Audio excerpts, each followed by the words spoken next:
Support for Carolina Business Review provided by Grant Thornton.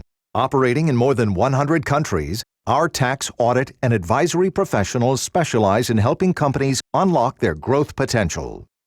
Blue Cross and Blue Shield of South Carolina, where healthcare is changing for the better. Find out how at ahealthysc.tv. And by Sunoco, a global manufacturer of consumer and industrial packaging products and provider of packaging services, with more than 300 operations in 35 countries.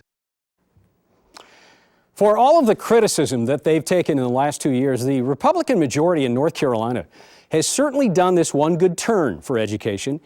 They brought it squarely back as the central debate. Welcome again to the most widely watched source for business and public policy in the Carolinas. I'm Chris William, and thank you for watching. And it's not just the Tar Heel state that has moved the dialogue of education reform front and center, but serious effort and movement is afoot in South Carolina. And it may be even further along and in more harmony than their northern cousins. On this special two-part CBR, business and industry are bringing to bear big money and wielding serious political clout in an effort to improve education readiness and global competitiveness. We hope you'll stay with us. We start in just a moment. Major funding also by Novant Health, bringing you world-class technology, clinicians, and care when and where you need it.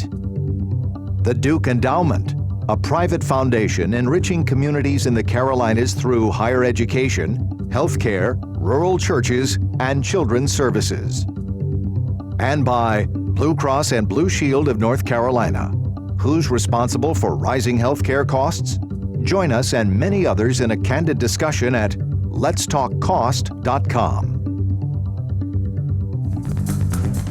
This edition of Carolina Business Review was recorded February 28, 2014. On this week's program, Mike Brenan of BB&T, Pamela Lackey from AT&T, Walter McDowell with Best NC, and Anna Nelson from Spangler Companies. Now, here's Chris William. Hello, welcome again to our program. Gentlemen, ladies, welcome. Thank you, Chris. Good to be here. It's great to have you here. Pamela, I'm going to start with you. You know, we talk so much, programs like this, at cocktail parties, at conferences about this issue of education, and I find it ironic that here in the most powerful and rich country in the world that we are, and I'm hesitant to say this, but middling in our education at best, and that we have such an acute and acerbic debate around it when it's clear that we all want the same thing. Why is that in this country? Well, Mike, you know, I think really probably I can get to that a little bit because of what Mike and I work with. The group that Mike and I are co-chairing is called Transform South Carolina. If we transform education, we will transform South Carolina and its economic future. And the reason we call it Transform South Carolina, not Reform South Carolina education. And there was some debate about that. There was a lot of debate about that. The reason we went with Transform South Carolina is because we've come to the conclusion after a lot of study and talking to a lot of people that the system of education we have in place today works perfectly well for what it was designed for 130 years ago, and that was a manufacturing and agrarian economy. Today's economy is not that at all. And so if we're going to make improvement in education and in our results from education and have workers prepared for the future, then we must transform the model that we're using into a whole different model that will suit today's economy and today's jobs. You know, so Anna, are we talking about pulling levers to change the economy, or are we talking about changing culture? I think you're talking about both. And to the point about why is there so much debate, not surprisingly, people have a lot of passion around education. It's very personal to them. They went to school, their parents went to school, their children went to school, and they have a very personal relationship with it and have developed strong opinions about it. But we are looking to raise student achievement. In our own state, we have graduation rates that are somewhere around 75%. And this is, believe it or not, better than the United States averages. Actually, the United States average is around 75%. The North Carolina average is around 80%. So we are doing more in North Carolina with fewer resources because, as is widely known, the resources we give to public education in our state are near the bottom of the country. So, Mike, Walter, please jump in here. We're talking about changing, you're talking about reform, and as broad and as deep as this issue is, this is really changing the DNA of how we think and how we apply this. Is that right? Is that going out on a limb? Yes. BEST is 65 business leaders in North Carolina. This is BEST NC? BEST NC is 65 business leaders in North Carolina, and we believe it's time to transform education. And the call to action for us is that our companies have thousands of jobs and not enough qualified applicants. So we have job opportunities in North Carolina, and we don't have children who have been prepared academically for those jobs. So it's time to transform. So the term that's knocked around the most is skills gap. Is that accurate, Mike? We've heard Walter say, is this a skills gap? It's certainly one dimension, but expand on that a little bit. I know Pam and we've heard that loud and clear from business and industry in South Carolina that there is a skills gap. And it's not so much all the time on the academic side or the technical side, because most of our businesses and industry in South Carolina are going to train their associates how to do the technical kinds of things. We're discovering that they want students who know how to collaborate and work on teams and work on projects and who understand what it means to be innovative and creative, and even for some companies, just to show up to work on time. So when help me here. So you're really having to go all the way back to pre-K to get this right. Well, let me share one more thing that I think is what we've discovered in South Carolina. In the past, what we've done is we've tinkered with the old system of learning, pretty much from the top down. Either the governor's got an initiative or somebody in the General Assembly has an initiative. And I think what we've concluded that if we're truly going to transform it, we've got to start from the bottom up. The grassroots. And that's why Pam and I worked so hard to build a coalition of all the various groups who are interested in public education: business, industry, administrators association, school boards association, teachers associations, parent organizations, and even students. So we've got everybody at the table that we think has a real vested interest in this. But we believe that real transformation is going to occur when it happens from the bottom up, and that's where we've started our initiative. Does that end up being more work than more work than you thought? Oh, absolutely. And what's exciting though about it is it's certainly more work because everybody's at the table. And I've been in education. I worked in education before I went to work for AT&T for many years.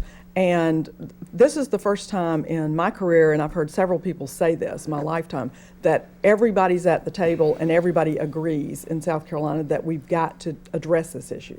Having all those various people there certainly means that everybody has their own perception. Their own, as Anna said earlier, everybody's got a personal experience with education, and so they have their own points of view. But we found that the folks that we're working with in South Carolina are clearly focused on the need to do it differently, to do education differently at the classroom level. It's not just, as Mike said, it's not a top-down level. It's not we've said many times, the worst thing that could happen in South Carolina is if a General Assembly member were to introduce a bill or the governor to introduce a bill called the Transform Education Act of 2014. That would be the end of the effort because it's not going to work if we do it top-down. We did a poll, one example, we did a poll last spring as part of Transform SC of parents across the state. And 78% of the parents in South Carolina said we've got to completely, like their school, but that we've got to rethink public education in order to improve it. Do you think, and we'll stay with you just a second here, Pamela, and I want to ask you about Project L.I.F.T. and how broad that became.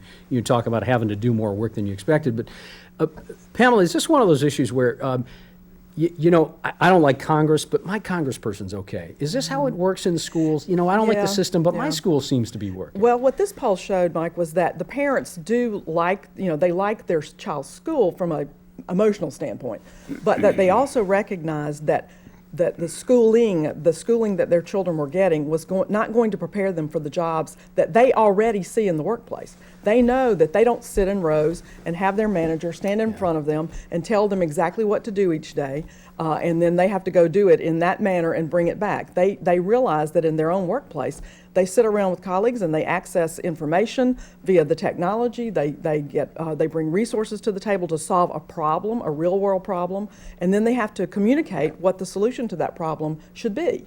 And what they don't see is their child's school necessarily preparing them to be able to step into that type of job. And as importantly is many parents also know their job changes frequently. In my industry, things change dramatically every 2 or 3 years in the technology and telecommunications industry, and so people have to retrain themselves. And so they also understand that we've got to make sure that children know how to learn in the long term. South Carolina businesses have said, prospects and businesses that are there, that they're looking for a highly qualified, stable, highly educated workforce that can retrain itself over and over again. So, okay, Pamela, so when we bring that kind of, not full circle, but when we bring it back down to the genesis of education, and I think this is fair to say, Anna, Project L.I.F.T, of which you were certainly on the point of the spear with, Project L.I.F.T is probably one of the most well-funded, well thought out, and I'm not saying it here because you're sitting 2 feet from me, but it seems like it's one of the most well thought out initiatives. But even doing that, I have to wonder aloud, how much did you not know now that you didn't know before? I mean, how much are you learning how ignorant that we all really are about how widespread this issue is? Well, what we knew several years ago when we first looked at the issue was that we had high schools that were at 50% graduation rates.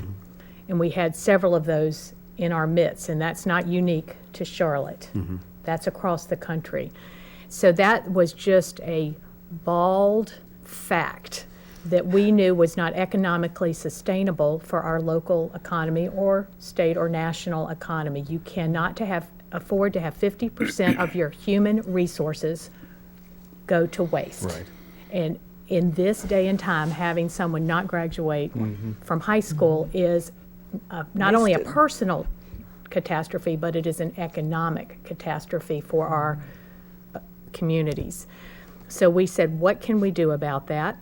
We brought lots of businesses and philanthropies to the table to study it for a year, and we learned a lot in that year. And what we learned that we then put into a plan over the course of the next year where we raised the dollars. It happened to be $55 million that we raised of private dollars, and we entered into a public-private partnership with the school system. And we are looking at the corridor of schools that is at the most risk in our community with the highest poverty and the lowest achievement rates. And as we've gone about the work, we continue to learn more.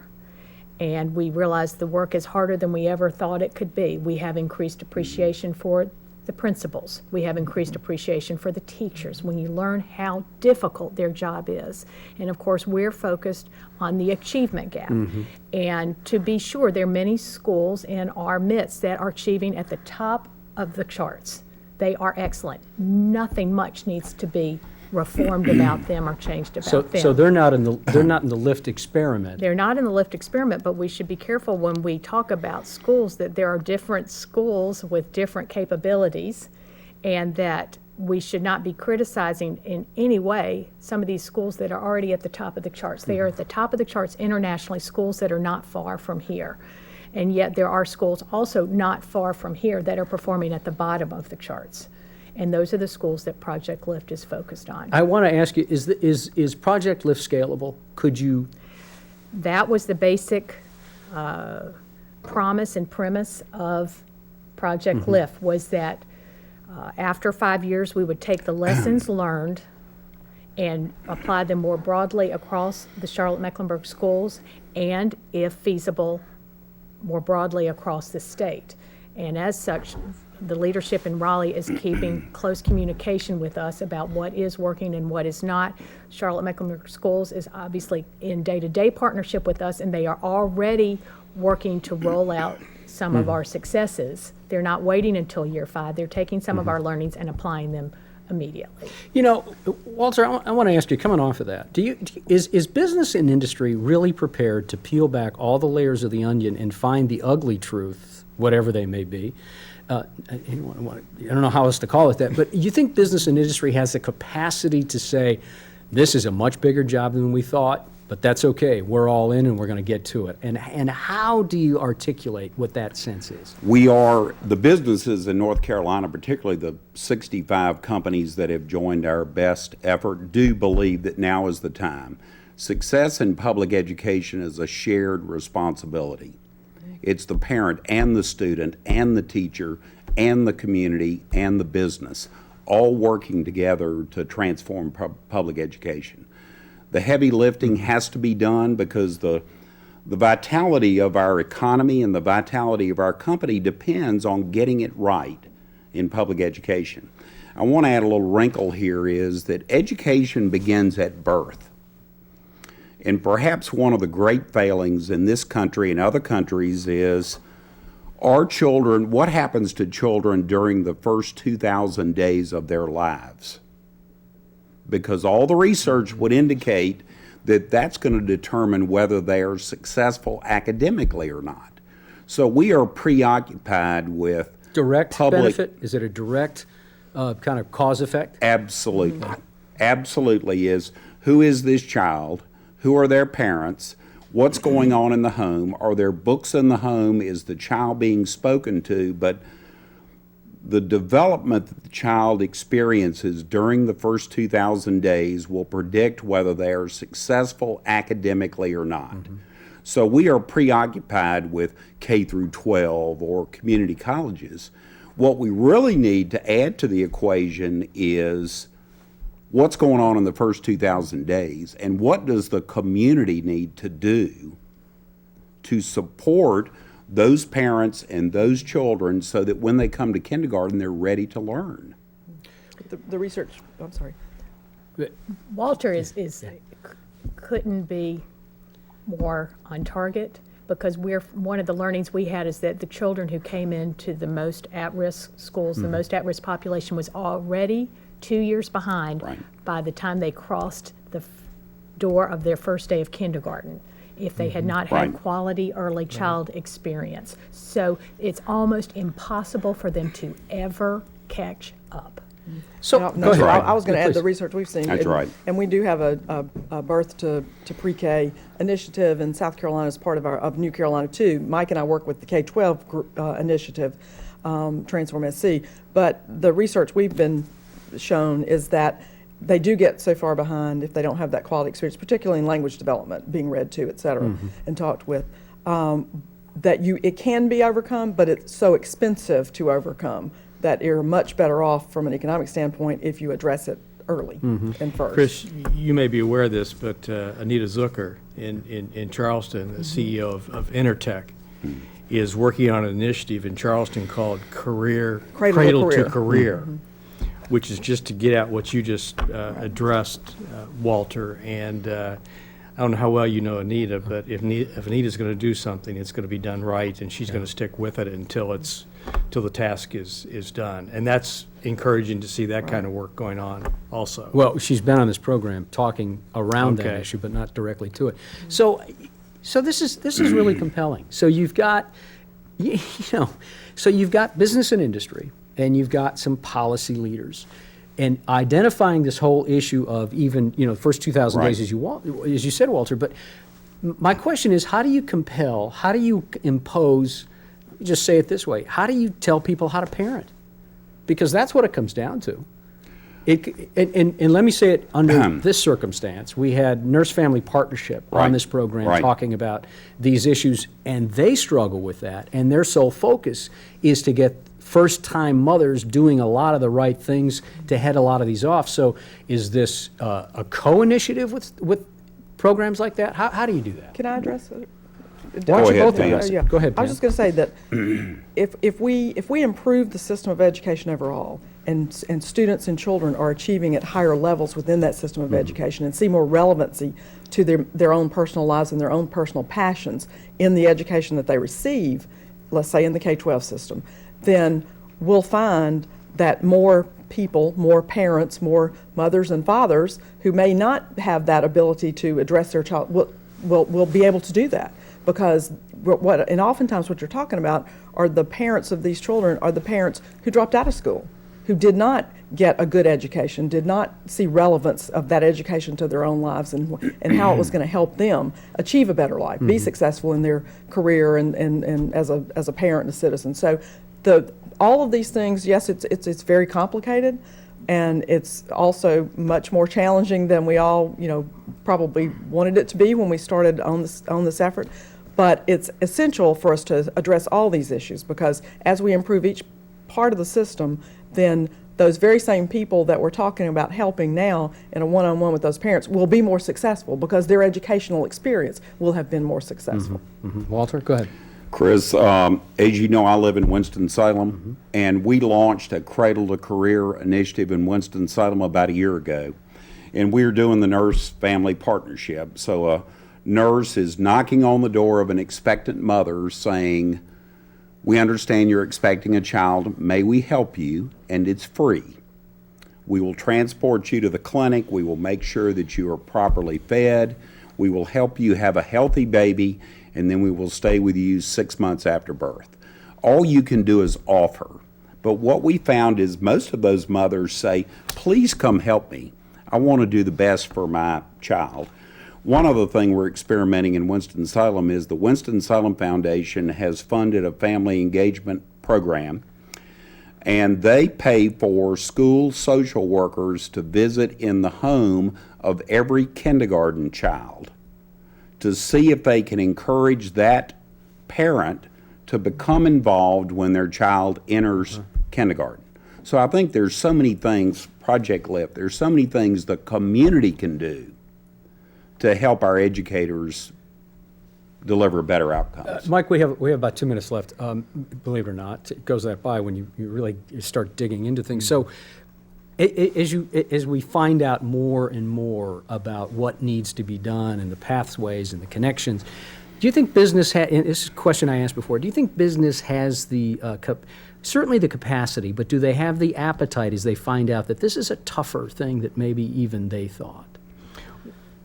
I think they're starting to get that, Chris. Are they shying away from it? No, not at all, because, in their own businesses, they're talking about sustainability. And this is a sustainability issue, quite frankly.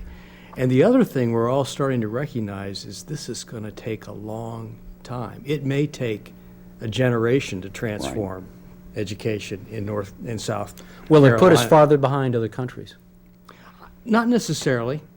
It may for a season, it may for a short period of time, but I think over the long haul, I think if we do this and do it right, I think it'll again make us leaders in the world and not followers. It goes back to what I think it goes back to what we started talking about, is everybody across the country has the same system of education. It was designed, as we said, 130 years ago, and it's not a model that's sustainable for the future. It was designed for the bell curve, 50% of the students to graduate, 50% to not graduate. And we had jobs for those 50% in manufacturing and agriculture. Today, we don't have jobs for that. We only have jobs for about 10% of people in that type of job, an unskilled job. And so for our economic success, we've got to change the model so that 90%, as you said your goal was at Project L.I.F.T, 90% are graduating at a high level, with a own grade level set of skills. Do you see, in about 30 seconds left, Anna, do you see the outcomes you'd like to see, the outcomes in where you are with the program?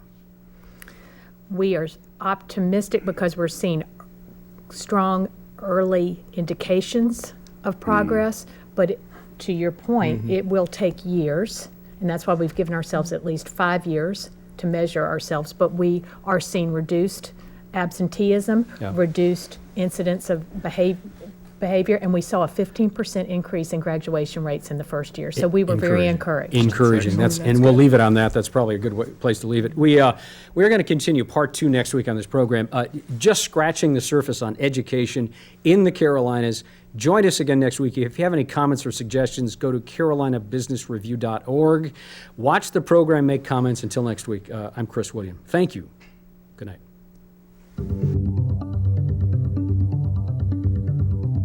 Major funding for Carolina Business Review was provided by the Duke Endowment, a private foundation enriching communities in the Carolinas through higher education, healthcare, rural churches, and children's services. Blue Cross and Blue Shield of North Carolina.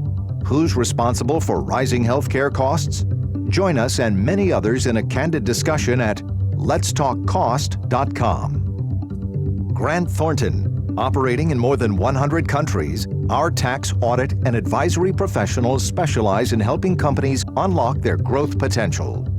Novant Health, bringing you world-class technology, clinicians, and care, when and where you need it.